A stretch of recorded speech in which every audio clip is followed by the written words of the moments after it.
जय श्री गणेश जी। हर हर महादेव। मैं हूँ आचार्य संध्या सक्सेना, महालक्ष्मी ज्योतिष आध्यात्मिक संस्थान की तरफ से आप सभी का स्वागत करती हूँ। और आज एक नए दिन के साथ, आपकी नई शुरुआत के साथ, आज माघ का महीना है और उसकी 9वीं तिथि है। और आज मैं आपको एक नया वीडियो दे रही हूँ। तो किसी ने मुझसे पूछा था कि कभी कभी आप तिथियाँ बता दिया करो, तो मैंने कहा ठीक है, बता देते हैं आज तिथि।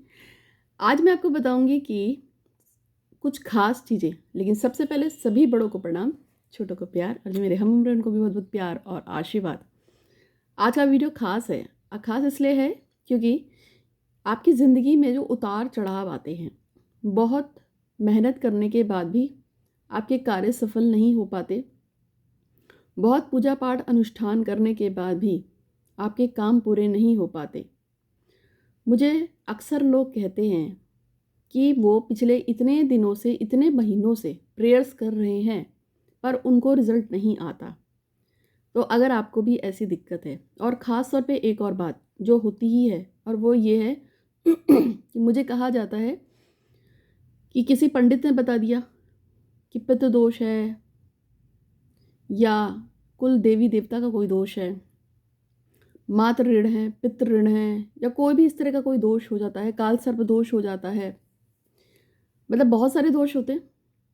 चांडाल दोष है, विष योग दोष है, अंगकारक योग है, और इस तरह से बहुत सारे दोष होते हैं जो हमारी कुंडली में रहते हैं। तो मोटे मोटे तौर पे जो 2-3 हमें दोष बहुत ज़्यादा परेशान करते हैं, उसमें पहले नंबर पे आता है पितृदोष, दूसरे नंबर पे आता है काल सर्प दोष, और तीसरे नंबर पे होता है कुल देवी देवता का दोष। हर अपने कर्म तो है ही, क्योंकि मुझे नहीं पता और आपको नहीं पता कि पूर्व जन्म में हमने कितना अच्छा किया और कितना बुरा किया। अगर आपका और मेरा जन्म इस जन्म में अच्छा है और हमने कभी किसी का बुरा नहीं किया, लेकिन फिर भी अगर हम परेशान हैं या आप परेशान हैं, तो बेसिकली उसका जो रीज़न होता है वो पास्ट लाइफ होती है। तो आज मैं आपको बताऊंगी कि यदि आपको किसी ने ऐसा बोल दिया है कि आपके कर्मों में अशुभता की वजह से आप पे काम नहीं हो रहे हैं और इस पे आपको कोई ऋण लग गया है, तो आपको उससे कैसे छुटकारा पाना है। तो आज मैं आपको वही बताऊंगी, और उसकी मैं आपको एक नहीं दो दो प्रयोग बताऊंगी।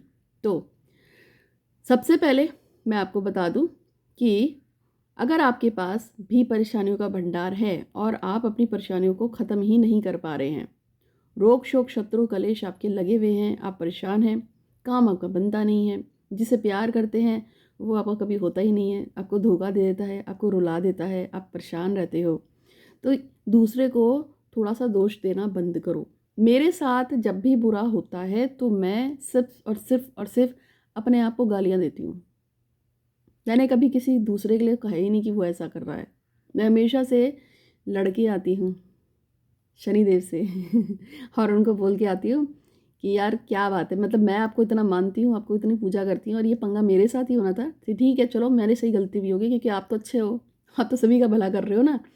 लेकिन मेरे पीछे अगर आप पड़े हो और मेरा गड़बड़ हो रहा है सारा काम, तो उसका मैं कराऊँ। इसी तरह से मैं गणेश जी से भी बात करती हूँ, तो मैं गणेश जी को भी हमेशा बोलती हूँ कि मुझे आपकी बात पसंद नहीं आई बिल्कुल भी, आपने मुझे तंग किया, लेकिन मैं जानती हूँ कि मेरी गलती होगी और आप मुझे पनिशमेंट दे रहे हैं, आप मुझे सिखा रहे हैं कि तूने गलती की है कहीं ना कहीं। तो ये चीज़ मैं ईश्वर से बात करती हूँ, और हमेशा ईश्वर के साथ पॉजिटिव। जानते क्यों? मैं इस जन्म में जो भी मेरे रिश्तेदार हैं, भाई बहन ये वो सो, जो भी मेरी फैमिली मेम्बर हैं, या वो जो भी लोग जो मेरे को मानते हैं, या मेरे आसपास में जो भी लोग रहते हैं जिनको बड़ा प्राइड फील होता है, कि प्राउड फील होता है, सॉरी, बड़ा प्राउड फील करते हैं कि संध्या सक्सेना हमारी पड़ोसन है, ठीक है। लेकिन ये जो भी वर्ड है, जो भी संसार है, इसमें जो भी लोग हैं जो मुझे जानते हैं नहीं जानते, मेरी फैमिली है, ये है वो है, मैं इन सबको हमेशा अपने आप में एक संबंध उस हद तक मानती हूँ, सिर्फ इस जन्म तक। क्योंकि जिस तरह से मेरा इस जन्म में संबंध है ना, ऐसे ही ना जाने मैंने कितने जन्म जिए हैं, और हर जन्म में मेरा किसी न किसी का संबंध रहा है। अगर मैं देखूँ तो मेरे संबंध बहुत सारे हैं, और मेरी बहुत सारी आत्माओं के साथ संबंध बने हुए हैं। इसके अलावा इस जन्म में अगर मैं एज ए स्पिरिचुअल गुरु काम कर रही हूँ, महालक्ष्मी ज्योतिष पे एस्ट्रोलॉजर काम कर रही हूँ, तो मेरे जो अब तक जो वीडियोज़ देखे गए हैं वो लगभग 7.5 या 8 लाख, सॉरी 6 या 7 लाख के अराउंड जो है मेरे फॉलोअर्स हैं, जो यूट्यूब पे, सॉरी सब्सक्राइबर। कम से कम मेरे जो सब्सक्राइबर इस समय चल रहे हैं वो 6.5 लाख सब्सक्राइबर्स हैं। लेकिन जब मैं व्यूअर्स की बात करती हूँ, जो मेरे व्यूज़ हैं, जो मेरे फॉलोअर्स हैं, वो लगभग 8-9 करोड़ के आसपास हैं। 6 या 7 करोड़ तो मैंने कुछ समय पहले ही पढ़े थे। मैं करोड़ की बात कर रही हूँ। सब्सक्राइबर्स में मैं लाखों की बात कर रही हूँ। और ये धीरे धीरे और बढ़ेगा। कुछ समय बाद 8, 10, 15, 20 लाख, 25 लाख तक सब्सक्राइबर्स हो जाएंगे। कुछ समय बाद और व्यूज़ बढ़ेंगे तो करोड़ों में मेरे जो फॉलोअर्स हो जाएंगे। लेकिन इससे पहले जन्म में भी चूँकि मैं एक एस्ट्रो ही थी, मुझे पता है कि ये ज्ञान जो होता है ये सब पूर्व जन्म से होता है। जो आप दूसरों को स्पिरिचुअल टीचिंग्स देते हैं ये इस जन्म से संबंधित नहीं है। ये पूर्व जन्म में भी कुछ ना कुछ काम किया गया है, उसी से संबंधित है कि वो अगले जन्म में जो काम रह जाते हैं उसको आगे टीचिंग्स को बढ़ाने के लिए हम जन्म लेते हैं। तो कार्मिक को मैं हमेशा कंट्रोल करके रखती हूँ। मैं बहुत ज़्यादा किसी के साथ नहीं जुड़ती और हमेशा अपनी चीज़ों को बैलेंस करके रखती हूँ। मेरा संबंध संसार से नहीं है, भगवान के साथ मैंने अपने आप को ज़्यादा मजबूत कनेक्शन में बांधा हुआ है। मेरा परमानेंट रिलेशनशिप जो है परमेश्वर से है। बीइंग अ स्पिरिचुअल आत्मा, एक आत्मा के रूप में मैं भगवान से, परमात्मा से जुड़ी हूँ, लेकिन इस शरीर के रूप में मैं अपने उन रिश्तों से जुड़ी हूँ जो मेरे साथ इस जन्म में जी रहे हैं। और पिछले जन्म में उन रिश्तों से जुड़ी थी जो मेरे पिछले जन्म के रिश्ते थे, जो भक्त थे, फॉलोवर्स थे, और आज भी जो भक्त और फॉलोवर्स हैं। बहुत से लोगों ने मेरी फोटो को मंदिर में रखा है। वो रोज़ धूप दीप अगरबत्ती भगवान के साथ मेरे को भी करते हैं। वो मुझसे अपना स्पिरिचुअल गुरु मानते हैं। उनका कहना है कि मैंने बहुत से लोगों की काम कर दिए। अभी आपको मैं एक चीज़ दिखाती हूँ। कुछ दिन पहले मैंने एक लड़की है जिसका नाम सताक्षी वर्मा है और जो पटना की थी, उसके बारे में प्रेयर्स की थी यूनिवर्स में कि उसकी जल्दी से शादी हो जाए, जिससे वो शादी करना चाहती है और उसका घर बस जाए। और ये बात है लगभग सितंबर की और अक्टूबर की। उसके बाद नवंबर में जब हमने जो धनतेरस है उस पे हमने दीपावली पूजन रखा था, तब वो हरिद्वार आई थी मेरे पास। और हरिद्वार में उसने अपना घट विवाह भी करवाया था और अपनी पूजा भी करवाई थी। तो ये है हमारी सताक्षी। इसकी शादी हो गई है और इसने मुझे, देखिए कितनी खूबसूरत है वो, बहुत ही सुंदर है। सताक्षी की शादी 16 फरवरी को हुई है। मैं भगवान श्री गणपति महाराज का इसके लिए बहुत बहुत शुक्रिया करती हूँ। और मेरी दिल से प्रार्थना है कि सताक्षी, इसके मम्मी पापा नहीं है, मैंने आपको बताया भी था, इसके पेरेंट्स नहीं है, ना तो उसके पापा हैं ना इसकी मम्मी है, सिर्फ इसका एक भाई है जो थोड़ा बीमार है, और फिर ये सताक्षी है। तो इसको यही था कि क्या मेरी इस जन्म में शादी होगी या मेरी शादी नहीं होगी। बहुत ज़्यादा परेशान थी, मगर भगवान गणेश की कृपा से सब ठीक हो गया। शादी हो गई है सताक्षी की और मैं बहुत खुश हूँ उसके लिए। और इसके लिए भगवान श्री गणपति महाराज का बहुत बहुत धन्यवाद। जो हम प्रेयर्स करते हैं, खासतौर पे जो घट विवाह होता है, वो बहुत हेल्पफुल होता है। इसलिए मैंने पिछले वीडियो में भी आपसे कहा था कि आप लोग घट विवाह अगर जो लोग कराते हैं, इसमें कोई एज फाउंडेशन नहीं है। चाहे आप किसी भी एज के हों, आपको घट विवाह कराना है तो आप करा लो। अब 15 मार्च को घट विवाह होगा।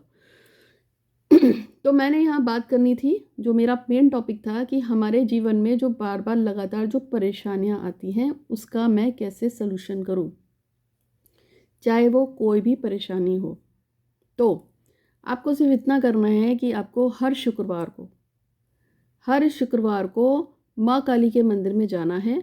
और एक जो पानी का नारियल होता है ना, जो इसमें जटा वाला नारियल होता है, जिसको हम देवी मंदिर में चढ़ाते हैं, आपको बस वो नारियल लेना है, उसको जटा वाला नारियल लेना है और उसको लाल रंग की चुन्नी में रैप करके, और माँ काली के मंदिर में जाकर बस आपको ये प्रार्थना करनी है कि हे देवी, मैंने इस जन्म में या पूर्व जन्मों में जो भी पाप किए हैं, या जो भी कर्म किए जिसकी वजह से रोग, शोक, कलेश, बदुआ, परेशानी, दुख, तकलीफ, दोष, चाहे वो पितृदोष हो, चाहे देव दोष हो, चाहे ये दोष हो, वो दोष हो, जो भी मुझ पे लगा है, उसके लिए मैं माफ़ी चाहती हूँ। मुझे क्षमा करें, क्षमा करें, क्षमा करें। मैं अपने समस्त पापों के लिए क्षमा चाहती हूँ। मुझ पे समस्त मेरे पाप आप क्षमा कीजिए और मुझ पे कृपा हो, आपकी देव कृपा हो, ग्रहों की कृपा हो, नक्षत्रों की कृपा हो, सभी लोगों की कृपा हो, सभी पवित्र शक्तियों की कृपा हो, और मेरा जो जीवन है वो आनंदित हो। ऐसा आपको लगातार 7 शुक्रवार अगर आप प्रेयर्स करते हैं माँ काली के मंदिर में और नारियल जाके चढ़ा के आते हो तो निश्चित रूप से आपका काम बनेगा। आपकी जो भी नेगेटिविटी लाइफ की है वो ख़त्म होनी शुरू हो जाएगी। आपको माफ़ी मांगनी है, नारियल की भेंट चढ़ानी है, हाथ जोड़ना है। चाहे तो आप धूप दीप अगरबत्ती भी वहाँ दिखा सकते हैं, लेकिन ये बहुत ही कमाल का प्रोसेस है। और इसके अलावा आपको फिर दूसरे उपाय में क्या करना है, एक उपाय तो आपका ये हो गया, दूसरे उपाय में आपको घर पे रोज़ काली माँ को याद करना है, उनके दर्शन करने हैं। और हाँ, मैंने हमेशा से बताया है कि सौम्य काली की पूजा होती है, रौद्र काली की पूजा नहीं होती है। तो ऐसी काली माँ जो मुस्कुराती हैं उनकी आप पूजा आराधना कीजिए, आपको निश्चित रूप से लाभ होगा। और एक और चीज़ मैं आपको बता रही हूँ, अगर आपके घर में ईशान कोण में सीढ़ियाँ बनी हैं तो भैया उसे कटवा दो आज अभी इसी वक्त मेरा वीडियो देखने के बाद, क्योंकि ईशान कोण में जो सीढ़ियाँ होती हैं वो बहुत ही ख़राब होती हैं, बहुत ख़राब, बहुत ख़राब, वंश की वृद्धि तक रोक देती हैं। ईशान कोण की में जो सीढ़ियाँ होती हैं वो हमारे वास्तु में बहुत बुरी मानी गई हैं। और जो ईशान कोण की यानी कि नॉर्थ ईस्ट की जो सीढ़ियाँ होती हैं उत्तर पूर्व में, अगर वहाँ पे आपके घर में सीढ़ियाँ बनी हुई हैं तो आपके घर में कोई काम नहीं बनेगा, सारे काम रुक जाएंगे। लड़के का जन्म में खास तौर पे दिक्कत आती है, बॉयज़ का जन्म में दिक्कत आती है। अगर आप चाहते हैं कि आपकी वंशावली में बच्चा खास तौर पे मेल जॉइंट पैदा हो तो उसको वो रोक देता है, आपके घर की प्रोग्रेस को रोक देता है। काम सब बनेंगे लेकिन रो रो पीट पीट के, और हाय तौबा पूरी मची रहती है। तो ये इस चीज़ को भी ध्यान देना है। और घर में काली माँ की हमेशा प्रेयर्स करनी है, पूजा करते रहनी है कि हे माँ, मैं आपके मंदिर में आई थी, मैंने आपकी पूजा की थी, तो मेरी पूजा को स्वीकार करो। तो उम्मीद है कि आपको वीडियो अच्छा लगा होगा, अच्छा लगा है तो लाइक कीजिएगा, शेयर कीजिएगा। बहुत बहुत खुश रहिए और खुशी ही रहना चाहिए। भगवान को थैंक यू सो मच बोलो कि इतना खूबसूरत जीवन दिया है। जीवन में अच्छा होना या बुरा होना वो हमारे अपने कर्मों पे निर्धारित है। तो भगवान को बार बार कंप्लेन करना बंद करो, क्योंकि एक्शन पे हमेशा रिएक्शन होता है। जो मैं आज करूँगी वही कल मैं पाऊँगी। तो इसीलिए मैं हमेशा से पूजा पाठ अनुष्ठान के अलावा दान में बहुत विश्वास करती हूँ। गरीब को भोजन कराना, भूखे अनाथ लोगों की सेवा करना, कभी कपड़े देना, कभी मंदिर में भोजन का दान कराना, कभी पैसों का दान करना। जो लड़कियों की शादी में मैं सबसे ज़्यादा हेल्प करती हूँ, किसी लड़की की अगर शादी हो और उसके पेरेंट्स अगर मुझसे मदद मांगने मेरे घर आ जाएं तो मेरी तरफ से एक डबल बेड, एक ड्रेसिंग टेबल और डिनर सेट, बच्चा मतलब बर्तन जिसको आप बोलते हैं ना शादी के बर्तन, और कभी कभी अलमीरा भी दिया जाता है। क्योंकि मेरी संस्थान माँ लक्ष्मी ज्योतिष आध्यात्मिक संस्थान, जो कि मेरी माँ के नाम से है, मैं सारा दान पूजा पाठ अनुष्ठान हमेशा अपनी माँ के नाम से करती हूँ, अपने पापा के नाम से करती हूँ जो इस दुनिया में नहीं है। तो उन्हें भी थोड़ा इतराने दो कि उन्होंने ऐसी लड़की को पैदा किया जो उनका नाम संसार में फैला तो रही है, साथ में ऐसे कर्म भी कर रही है, और आप सब खुश रहो। मुझसे लोग कंप्लेन करते हैं कि मैं उनके कॉल्स नहीं ले पाती, तो मैं क्या बोलूँ, मेरे पास टाइम की बहुत ही दिक्कत है। और वीडियोस भी देखिए, अब कभी कभी आते हैं कभी नहीं आते हैं, टाइम बहुत ही कम रहता है मेरे पास। क्योंकि मेरे पास जो मैसेज रोज़ ड्रॉप होते हैं मेरे मोबाइल पे, मेरे 2 नंबर है 8126476399, 9027822840, 90278822 और 8126476399। 2 ही नंबर है मेरे, और दोनों ही नंबरों पे ढेर सारे मैसेज आते हैं। फिर मैं उन सारे मैसेजेस को पढ़ना शुरू करती हूँ, तो पढ़ते पढ़ते पढ़ते पढ़ते खिसक खिसक के ऊपर आती हूँ। तो मुझे ये नहीं पता चलता कि किसका काम ज़्यादा अर्जेंट है, क्योंकि सबके नंबर लिखे, नाम तो किसी का लिखा नहीं है, तो मुझे समझ नहीं आता। इसके अलावा लोग कंटिन्यूटी में मैसेज करते हैं। कल क्या हुआ था, कल मैं अपना 8126476399 वाला जो नंबर है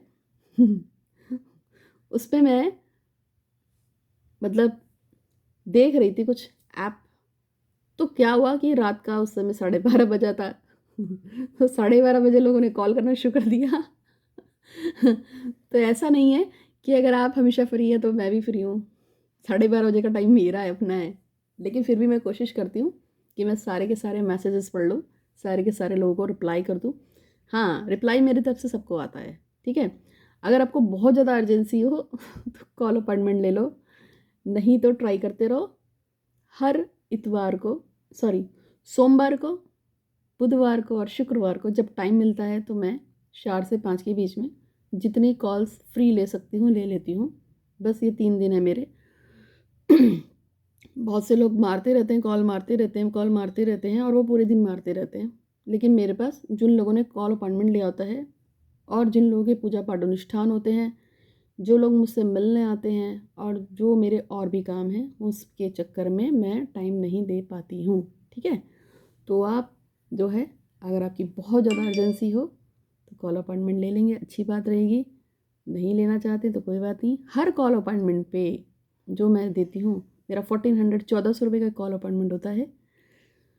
उसमें मैं आपको 2 प्रश्नों के जवाब देती हूँ, लेकिन साथ में मेरे द्वारा सिद्ध किया हुआ पारद का शिवलिंग बहुत ही पवित्र होता है। आप वैसे खरीदेंगे तो काफ़ी महंगा आता है। पंचमुखी रुद्राक्ष मैं गिफ्ट करती हूँ और ये सिद्ध होते हैं। कुछ लोग मेरे से डिमांड करते हैं कि हमको ये नहीं चाहिए, तो उसकी जगह में मैं फिर उनको काली कौड़ी देती हूँ, गुंजा की माला दे देती हूँ या गुंजा दे देती हूँ। गुंजा बहुत ही अच्छी होती है। गुंजा के दाने देते हैं, काली कौड़ी देते हैं। काली कौड़ी से बहुत कुछ होता है। अगर आप पे किसी ने पैसे मार लिए हैं, वो आपके पैसे नहीं दे रहा है और आप उससे पैसे मांग मांग के थक गए हैं, तो काली कौड़ी को उसके घर में फेंका जाता है, जिससे वो आपके पैसे वापस कर दे। ये टोटका है। तो ऐसा बहुत कुछ है जो आपको बताने के लिए है। तो आज के लिए इतना ही। आपका दिन शुभ हो। धन्यवाद।